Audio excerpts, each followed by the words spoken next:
안녕하세요.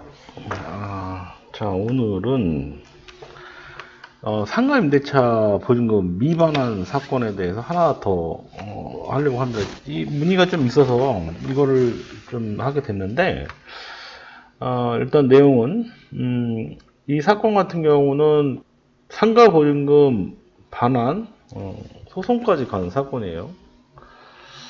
이게 정확하게 얘기하면 보증금 반환 청구 소송까지 간 사건입니다. 그래서 이게 이제 보증금이 네, 좀 있었네요. 그래서 요 내용을 오늘 한번 쭉 얘기를 해보도록 할게요.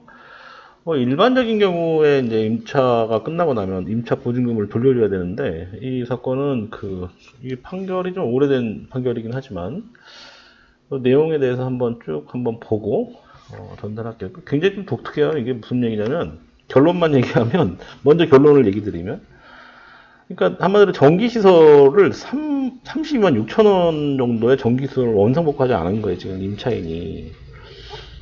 그래서 그 이후로 1억 2,500만 원에 대한 잔존, 임차보증금 전액을 반환하지 않은 거예요. 그러니까 반환을 거부 이렇게 했다 이거죠. 그래서 동시이행 항변권 문제가 생긴 거예요. 좀 어려운 얘기긴 하지만 제가 일단은 좀 간단하게 좀 풀어서 설명을 좀 드려보도록 하겠습니다. 자, 설명을 좀 드리면, 이 갑이 이제 그 임대인입니다. 갑 소유의 건물 점포 한 칸을 임차를 해서 사용하다가 계약 기간이 만료돼가지고, 자, 임차 보증금 3천만 원의 반환을 청구를 하였으나, 내용은 이제 그렇게 내용이 나오네요. 3천만 원 정도의 반환 청구를 했다는 얘기네요.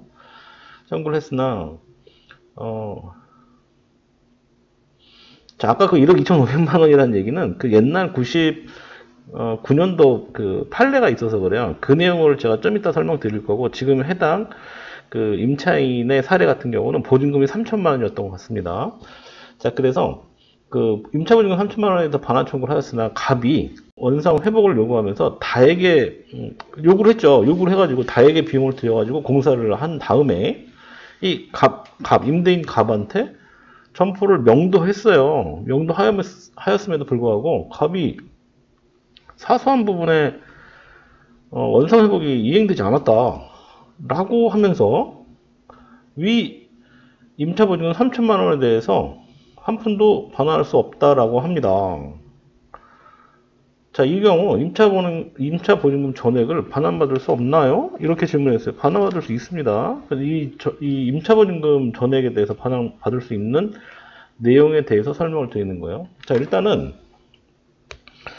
사용대차랑 이제 차주 뭐 이런 내용들이 나오는 원상 회복 의무에 대한 내용은 어디 나오냐? 이 지금 화면을 보시면, 자, 민법을 보겠습니다. 자, 민법에 보시면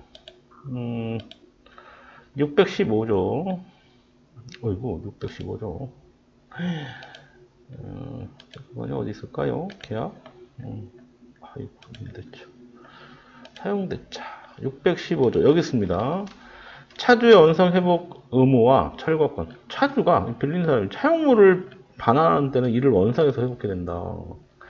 이에 부속시킨 물건을 철거할 수 있다. 이렇게 돼 있죠. 이렇게 규정을 하고 있어요. 654조가. 자, 같은 법 654조는 위 규정을 임대차 준용한다고 규정하고 있고, 동시이행 항변권이라는 게 또 있습니다. 일단은 화면을 좀 잠깐 나갔다 다시 들어올게요. 좀 크게 키워서 일단 확인해서 보면, 자, 민법 536조가 나와요. 이 사건은 소송까지 간 사건을 얘기를 하려고 하는 거예요. 그러다 보니까 이 첫 부분을 조금 잠깐 설명을 드리는 거예요. 뭐 재미가 없는 내용이지만 왜 법이 이렇게 쓰고 있는지를 먼저 알고 난 다음에 소송도 하려면 해야 되겠죠. 이거 같은 경우는 보증금 반환 청구 소송이기 때문에 가는 과정이 좀 필요해요. 그래서 이 부분을 설명을 잠깐 드리는 겁니다. 동시 이행 항변권이라는 게 뭐냐면, 쌍무계약의 당사자 일방은 지금 이 부분 보는 거예요. 상대방이 채무이행을 제공할 때까지 자기의 채무이행을 거절할 수 있다. 동시 그러니까 점포를 인도를 해서 명도해서 인도를 하는 거, 그러니까 인도를 해주는 거랑 그 보증금을 받는 그 이행은 동시행을 하라 이 뜻인 거예요. 이 내용 자체가. 그래서 이제 쌍무계약 같은 경우는 한쪽에서 어쨌든 그 이행을 해야 돼요. 그래서 안 하게 되면 자기 채무 이행을 거절할 수 있는 상황이 되는 거죠. 임대인, 그러니까 임차인이 사소한 그 원상 회복 의무를 이행하지 아니한 채 건물을 그 명도했다는 거죠. 그러니까 명도 이행을 제공한 경우에 명도를 했단 말이죠. 한 경우에요. 이럴 때 임차보증금 전액에 대해서 반환을 거부하는 동시이행 항변권을 행사할 수 있는지에 대한 판례는 안 된다고 나올 거야 아마. 동시이행의 그 항변권은 근본적으로 공평의 관념 좀 복잡한 내용인데 어쨌든 자 결론만 볼게요. 어떻게 돼 있냐. 요것만 보면 될 것 같아. 임차인이 불이행한 원상회복 의무가 사소한 부분이고 그로 인해서 손해배상액 역시 근소한 금액인 경우에까지 임대인이 그를 이유로 임차인의 원상회복 의무를 이행할 때까지 혹은 임대인이 현실로 목적물의 명도를 받을 때까지 원상회복 의무 불이행으로 인한 손해배상액을 넘어서는 거액의 잔존, 임대차 보증금 전액에 대해서 반환을 거부할 수 있다고 하는 것은 오히려 공평의 관념에 좀 반하는 행위. 이게 그렇죠. 공평의 관념에 반하는 행위가 되는 것이 되어 부당하고 이와 같이 그와 같이 이제 그 임대인의 동시행 항변은 신의칙 반하는 것이죠. 그러니까 이거는 허용할 수가 없는 거예요. 그래서 아까 99년도 판례를 설명을 드렸던 내용이 임차인이 32만 6천 원에 대한 전기시설을 이거를 원상회복하지 아니한 채 건물을 인도를 했을 때 그쵸. 인도를 했죠. 명도 이행을 제공한 경우에 임대인은 이를 이유로 1억 2,500만 원에 대한 잔존, 임차보증금 전액에 대해서 반환을 거부할 동시이행 항배권을 행사할 수 없다라고 표시가 되어 있는 거예요. 그러니까 무조건 줘야 된다 이 뜻인 거예요. 이제 이미 99년도부터 그 판례가 이렇게 정해진 거죠. 이 지금 사례 같은 경우는 원상 회복이 미비된 부분이 사소한 부분이라면 그 임대인 갑이 임차보증금 전액을 반환을 거절하는 동시행에 항변을 할 수 없을 걸로 보여지네요. 그렇죠? 물론 이제 2002년도 또 판례가 좀 있는데 이것도 잠깐 좀 읽어봐 드릴게요. 무슨 얘기냐면 부동산 임대차에 있어서 수수된 보증금은 임료 채무, 목적물의 멸실, 훼손 등으로 인한 손해배상 채무 등 임대차 관계에 따른 임차인의 모든 채무를 담보하는 거예요. 그렇죠? 그 담보하는 것으로서 그 피담보 채무 상당액은 임대차 관계의 종료 후 목적물이 반환할 때까지 특별한 사정이 없는 한 별도의 의사표시 없이 보증금에서 당연히 공제된다라고 되어 있습니다. 어떤 그 손해배상 부분이 생겼다 그러면은 보증금에서 까라 이 뜻인 거죠. 이게 2002년도 판결입니다.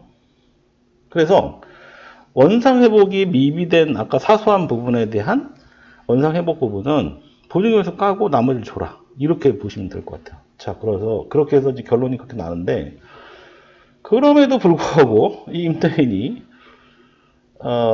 임차보증금 반환을 거부합니다. 못 주겠다. 나는 이것저것 수리도 해야 되고 그러니까 못 주겠다.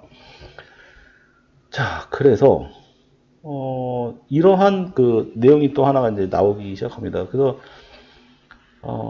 서울에서 어떤 분이 3층 상가에서 이제 장사를 했어요. 근데 여기 같은 경우 임차보증금이 2억 5천이었답니다. 근데 임대차 계약이 적법하게 종료가 됐어요. 근데 임대인이 보증금을 반하지 않고 있답니다.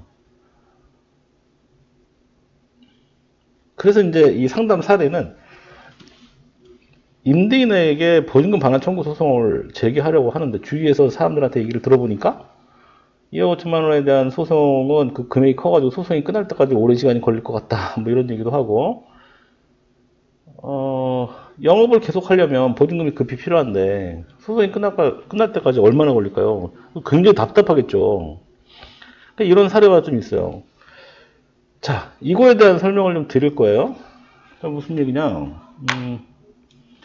아까 제가 그 임차 이거 지금 아까 그 제가 판례를 쭉 설명을 드렸잖아요. 근데 그 판례 설명을 드리면서 이렇게 제가 찾아놨던 자료들이 이렇게 있어요. 그 아까 제가 다 읽어드린 내용들이에요. 그 사소한 이게 이 사건이었어요. 그러니까 사소한 원상 회복 이행하지 않은 채 건물 이행을 제공한 경우에 임대인이 이를 이유로 그에게 임대보증금 전액에 대해서 이 반환을 거부하는 동시에 항목권을 행사할 수 있느냐? 안 된다 이거죠. 예, 소구기가 안 되는 거예요. 자, 이런 얘기입니다.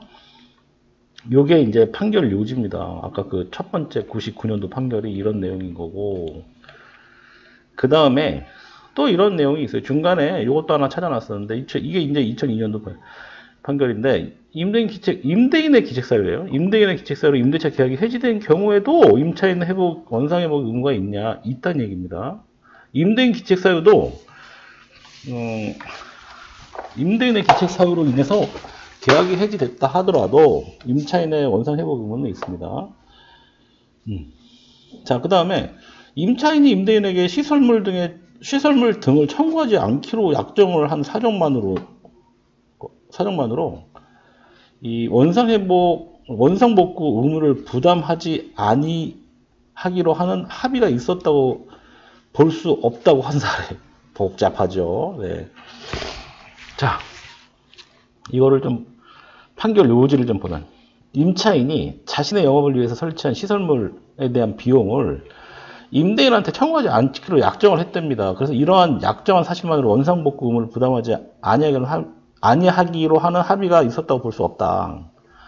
그리고 임대차 계약서 상에 기재된 임차인의 원상복구 의무에 대한 조항이 단지 부동문자로 남아있는 무의미한 내용에 불과하다고 볼 수는 없다고 한 사례다. 이런 겁니다. 그래서 이런 내용들을 확인하시면 될 것 같아요. 그래서 제가 요거 결론은 이 판결 요지에서 다 나와요. 이런 그 문자가 왔다고 이렇게 왔다 갔다 한 그런 내용들이 무의미한 내용이 불과하다고 볼 수는 없다. 그러니까 실제로 그런 내용이 다 증거가 된다. 이렇게 보시면 될 것 같네요. 자, 그래서 아까 판례 내용을 좀 설명을 했는데, 소송에 대한 부분을 얘기를 하다가 이게 넘어왔어요. 벌써 15분이 지나. 시간이 참 빠르네요. 설명을 하다 보면 시간이 이렇게 빨라요. 제가 지금 소송하는 거하고 경매하는 부분은, 경매로 넘기는 부분들은 한번 제가 시간이 될 때 좀 길게 설명을 한번 할게요. 근데 지금 요 사안은 아까 서울시 예잖아요. 좀 간단한 사안이기 때문에 설명을 좀 잠깐 드리고 갈게요. 자, 일반적인 민사소송의 경우에 청구 금액이 2억 5천만 원에 달하는 그런 사건 같은 경우는 합의부 관할, 1회 변론기일까지 굉장히 시간이 오래 걸린다. 많이 밀려 있으니까. 그렇죠? 증거조사도 굉장히 엄격하게 진행돼야 되고, 소제기 후에 판결까지 이르는데 시간이 오래 걸린 건 사실이에요. 자, 그런데 상가임대차 보호법이라는 게 있습니다. 혹시 소액재판이라는 걸 들어보셨나요? 이게 무슨 얘기냐? 일단 상가건물 임대차 보호법이라는 게 있는데, 여기 잠깐 보고 갈게요. 18조가 있어요. 18조. 이 준용한다. 이게 무슨 얘기냐면, 임차인이 임대인한테 제기하는 보증금 반환 청구 소송에 대해서는 소액재판법 6조, 7조, 10조, 11조의 2를 준용한다. 자, 이 내용이 뭐냐?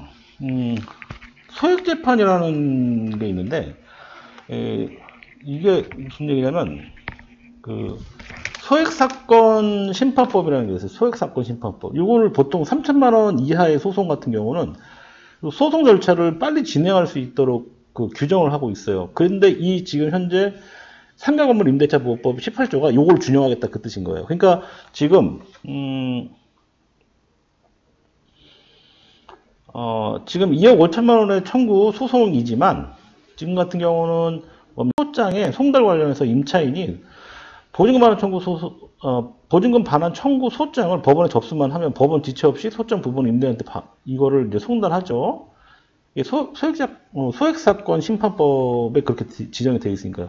자, 그래서 기일 지정에 있어서도 법원은 바로 변론기일을 정하게끔 되어 있고, 1회 변론기일로 심리를 종결합니다.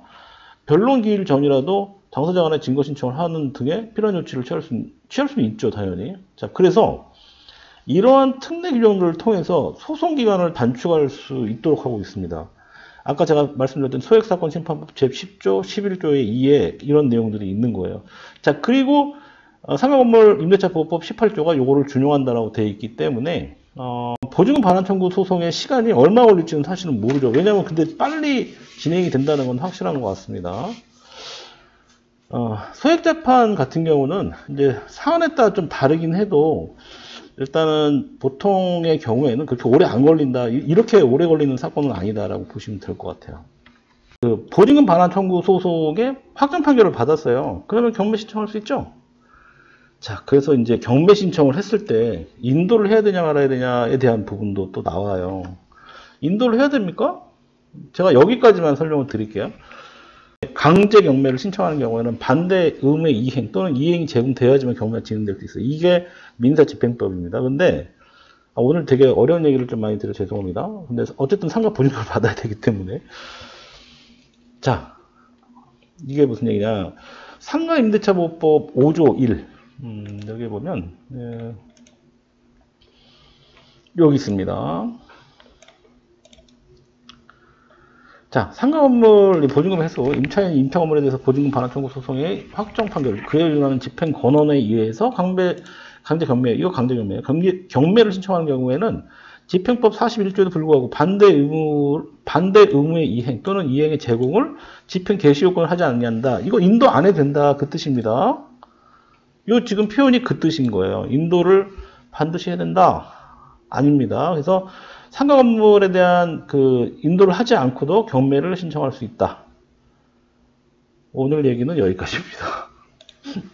좀 어려운 얘기였지만 아마도 경제가 좀 많이 어렵잖아요. 그러니까 이제 장사를 하시다가 실제로 이렇게 상가를 이렇게 장사를 하시다가 장사가 안 돼가지고 상가 보증금을 받아서 다시 나가야 되는 상황들이 있는 분들이 되게 많을 거예요. 근데 실제로 보증금을 받지 못하고, 뭐냐면 임대인도 현금이 없어서 다음 임차인이 들어오지 않는 관계로 차일피일 미루고 있는 사람들도 있겠죠. 이제 그런 경우에 제가 설명드리는 건 어느 한쪽 편을 들어서 설명을 드리는 게 아니에요. 제가 설명드리는 건 보통 임대인이든 임차인이든 그 중립적인 위치에서 법에 의해서만 설명을 드리는 거예요. 어떻게 해야 된다, 어떻게 해야 된다라는 그런 설명을 드리는 겁니다. 그러니까 어느 한쪽 편을 들었다고 오해를 하시거나 이러지 않으셨으면 좋겠고요. 자, 오늘은 어쨌든 이 지금 설명들을 좀 드렸던 내용은 보증금 반환이 잘 안 되는 경우가 좀 요즘 되게 많은 것 같아요. 그래서 요거를 잠깐 설명을 드렸고, 실제 궁금하신 분이 댓글을 좀 이렇게 올리시더라고요. 그래서 댓글 올리시면은 제가 그 답변을 법에 있는 내용을 카피를 떠서 이러이러한 경우입니다라고 설명을 드려요. 그러니까 이제 그런 거 보시면 좀 도움이 많이 되실 수 있잖아요. 자, 오늘 여기까지 하고요. 구독과 좋아요 눌러주세요. 고맙습니다.